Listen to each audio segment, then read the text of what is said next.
I was going to write this as a blog post, but I think sometimes the way that words are written on a page can be interpreted differently or somehow misconstrued, so I figured I'd do this as a video. We need to talk about death. No, seriously, we really do. There's something innately British in the way that we deal with, or perhaps don't deal with, death, loss and grief. We're incapable of connecting to the emotional vocabulary that we need to talk openly about such a common subject, a subject that will in some way affect all of us. Men are particularly bad at this.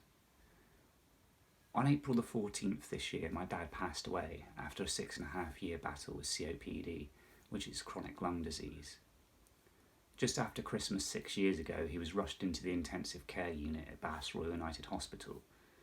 On the way to the hospital, he suffered a heart attack and they put him into an induced coma for 10 days to allow the body time to heal itself.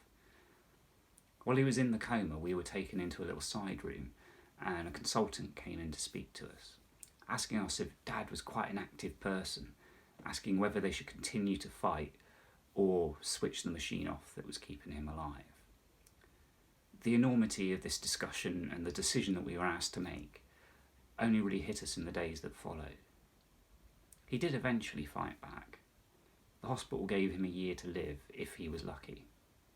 6.5 years down the line, he defied all the odds and kept on fighting until the bitter end. Eventually, he drifted away peacefully, free from pain and suffering that had chased him for 6 years. In a sense, knowing that he would pass and somehow prepared us for it happening.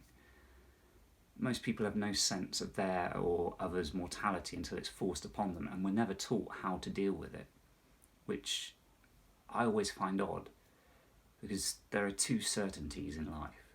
You're born and then you die, and then there's a journey that happens in between. Now, plenty has been written or done to talk about birth and life and how you live, but very little to prepare you for life's other inevitability. Now, this is no one's fault. It's the way society seems to be, particularly British society. The week following Dad's death was tough. The day after he died was filled with phone calls and trying to organise things and figure out exactly what needed to be done. I think we were all in a state of shock. For me personally, I went into event manager mode. I started taking control, writing lists, and trying to be strong and sound like I had some idea of what I was doing in order to hold everything and everyone together. Now, it wasn't until the early hours of Monday morning that the emotions really kicked in. I was lying in bed, somewhere in that quiet, peaceful period between wake and sleep, where my creative inner monologue had finally silenced itself, and that the grief and the realisation hit me. The tears poured freely and uncontrollably, and I lay there crying till about 6 a.m. Out of sheer exhaustion, sleep took me. The week that followed was an odd experience. Friends and family were amazingly supportive, sending messages of support and phoning to check up on us. And because of social media, the ease of communication was great, but at the same time, incredibly isolating. Now, people find it much easier to communicate via a quick message than they do in real life, and social media is making the world a much less social place. People who could write eloquently in a text message or on a screen were about as well equipped to deal with death in real life. Going out into the real world for the first week was tough. I've never had so many handshakes from people, particularly men, saying, "We're sorry for your loss, and if you need anything, just ask." But that was usually the extent of the conversation. Some people couldn't even do that, and they actively crossed the road and walked on the other side rather than having to deal with the awkward conversations about death. And all of the above is totally fine. Everyone deals with death in their own way, and everyone reacts how they believe society expects them to react. How we're taught to deal with death. With an austere voice and a few simple words, "I'm sorry for your loss." For me, having a background where I'm used to exploring character and looking at your own body language and subtext, my dark humour found it all really amusing, to the point where I think I may have actually made it more awkward than it needed to be, just to gauge what people's reactions were to it. And it kind of fascinated me. What I longed for more than anything was normality, smattered with dark gallows humour, because that is how I deal with things. I find the very formal and unnatural interactions with people very, very difficult. More difficult than just talking openly about what had happened. I think my reaction to people also freaked them out. On the whole, people did not know how to deal with my openness about talking about what had happened. The fact that I was able to talk about everything, and that I was perhaps better equipped to discuss what had happened than they were. This again surprised me and darkly amused me. What I longed for more than anything was just to be treated normally, just like people used to treat me, not like something delicate that they needed to tiptoe around. Inside I was, and I still am, in pieces. But the only way that I can deal with that is by confronting it, recognising how I'm feeling, and trying to understand that, and then deal with it by talking about it. Now, every day is different, and there are many ups and downs.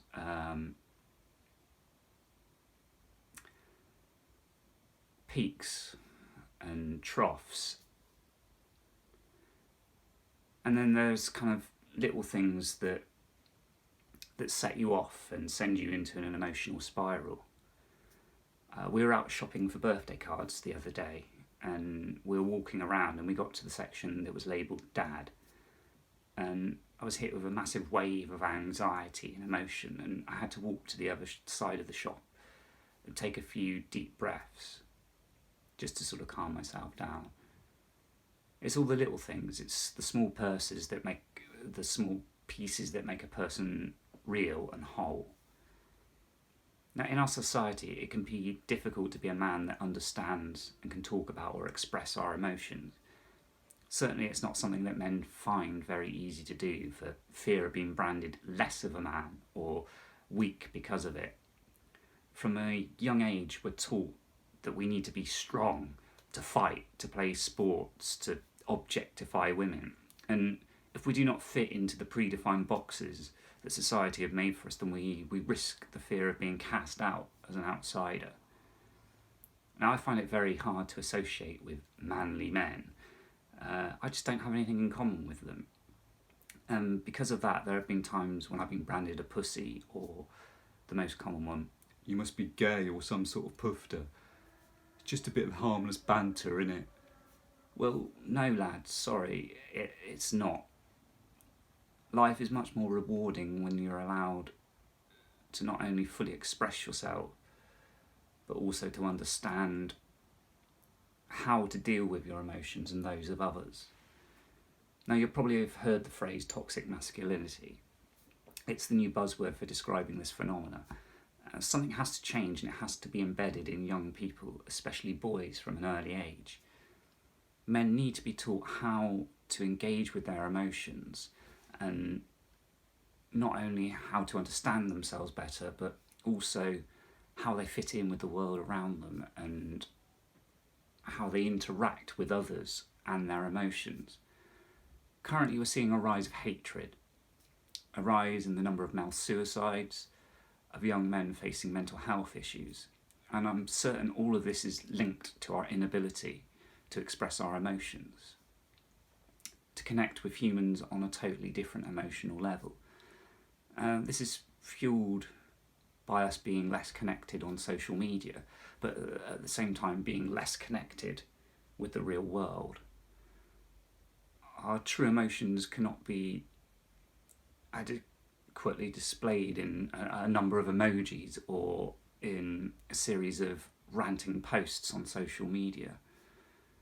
we need to find a way to reconnect with each other at a basic and human level. It is affecting how we love and how we are loved in return.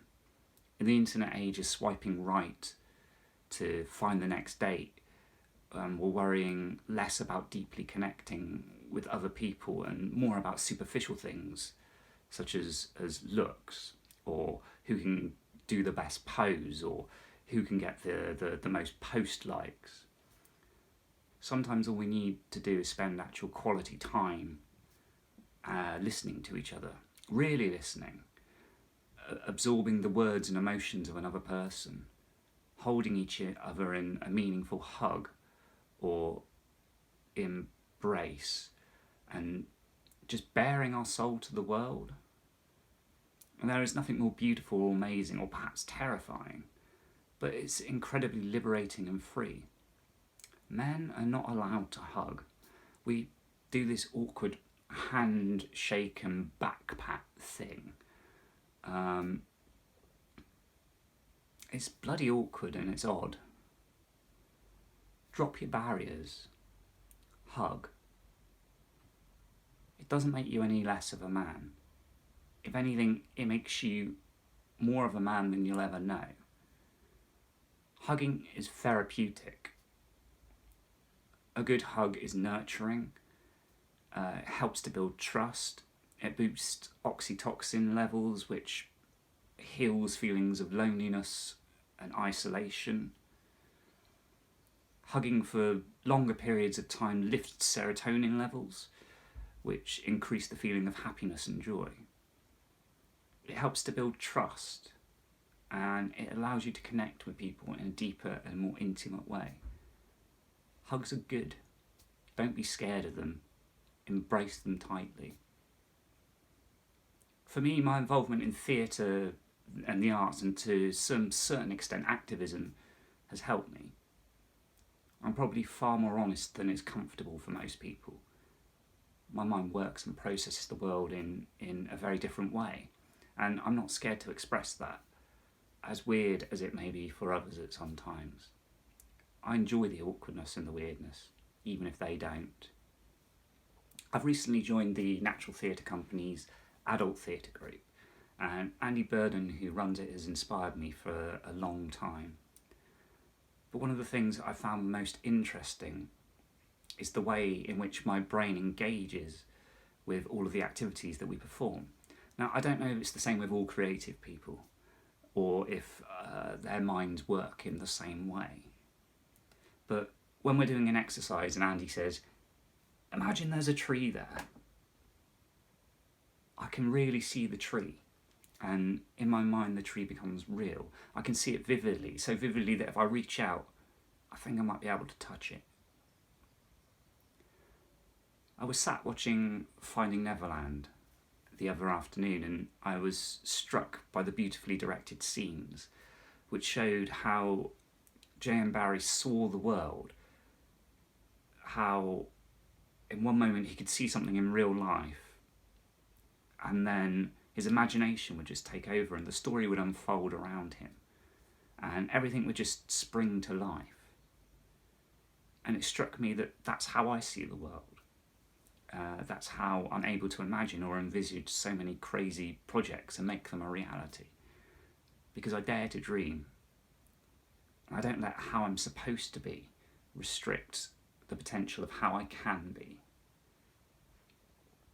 In the film Patch Adams, there's a beautiful scene where Robin Williams' Patch is up in front of a panel of his peers, and he's fighting to be allowed to graduate from medical school and become a doctor. Now Patch says, you treat the disease, you win, you lose, but you treat a person, I guarantee you win every time. It's okay to talk. It's okay to feel. It's okay to treat each other like humans and connect with each other in deeper and more meaningful ways. It's okay to play. It's okay to imagine, and it's okay to express yourselves. It's okay to laugh. It's okay to cry, and sometimes it's okay to feel a little down. It's okay not to be okay. Let's start breaking some of the social rules and taboos. We can begin to make a change together. As Grace Hopper so eloquently puts it, humans are allergic to change. They love to say we've always done it this way. Let's start the journey of doing things differently. And to finish on another Patch Adams quote, "What's wrong with death, sir? What are we so mortally afraid of?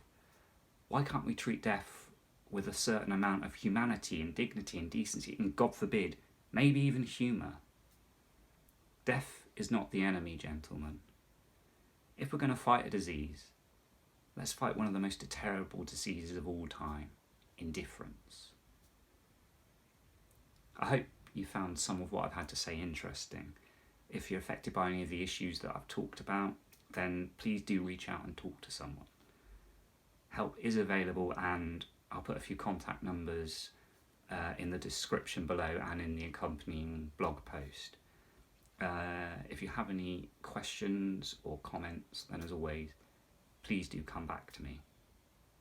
Love, light, and peace.